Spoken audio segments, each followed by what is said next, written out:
Late நைட்டாக சாப்பிட்றோம் அப்படின்னு சொல்லும் பொழுது என்ன ஆகிட போகுது அப்படின்ற மாதிரியான ஒரு ஒரு அலட்சியமும் நிறைய பேர்ட்ட இருக்குது.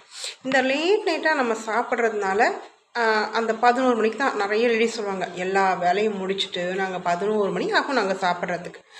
ஜென்ஸுமே நிறைய பேர் இப்போ சொல்கிறது எல்லாம் தான் 10 மணி 11 மணி ஆகும் மேடம் எங்கள் வீட்டிலலாம் சாப்பிட்றதுக்கு. இந்த 11 மணிக்கு அப்படின்றது நம்ம தூங்க போகிற நேரம் அப்படின்னு நம்ம சொல்லியிருக்கோம். அப்படி தூங்கலைன்னா நம்ம என்ன பண்ண போகிறோம், அதில் என்ன பெரிய விஷயம் வந்துட போகுது, இப்படியான நிறைய ஒரு தாட் தான் நம்ம பேருக்கு இருக்குது. இந்த 11 மணிக்கு அப்படிங்கிறது நம்மளுடைய கேல் பிளாடர், பித்தப்பை, லிவர், கல்லீரல், இந்த பித்தப்பை கல்லீரல் ரெண்டும் வேலை செய்யக்கூடிய நேரம் நம்ம சொல்லியிருக்கோம்.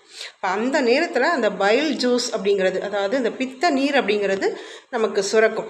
அது வந்து அந்த ஃபுட்டையோ நம்மளுடைய எல்லா விஷயத்தையுமே பார்த்திங்கன்னா கண்ட்ரோல் பண்ணி நம்ம அதை செரிமானம் பண்ணுறதுக்கு உதவும். அப்போ அதை நம்ம அதுக்கு வேலை செய்கிறதுக்கு நம்ம விடலை அப்படிங்கும்போது என்ன ஆகும், அது வேலை செய்யலை. அப்போ என்ன ஆகும், அந்த உணவு அப்படியே செரிமானம் பண்ண முடியாமல் கழிவுகளாக தேங்கும் பொழுது அந்த பித்த நீர் சுரக்காமல் அந்த இடத்துல நமக்கு கல் உருவாகிறதுக்கும் வாய்ப்பு இருக்குது. இதுதான் பித்தப்பையில் ஏன் கல் வருது, எதுக்கு கல் வருது, அது ஏன் சீக்கிரம் கரைய மாட்டேங்குது.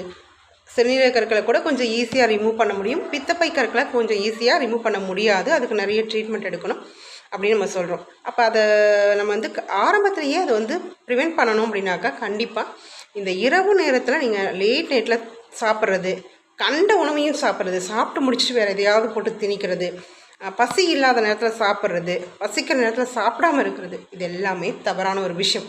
அன்வான்ட் ஃபுட்ஸ், அன்ஹெல்தி ஃபுட்ஸ், இப்படி நிறைய நம்ம எடுத்துக்கிறது தான் இதுக்கான ரீசன். ஸோ நம்ம செய்யக்கூடிய இந்த தவறான விஷயங்களை நம்ம நிறுத்திட்டோம் அப்படின்னாலே கண்டிப்பாக இந்த பித்தப்பையில் கற்கள் ஏற்பட வாய்ப்பு கிடையாது.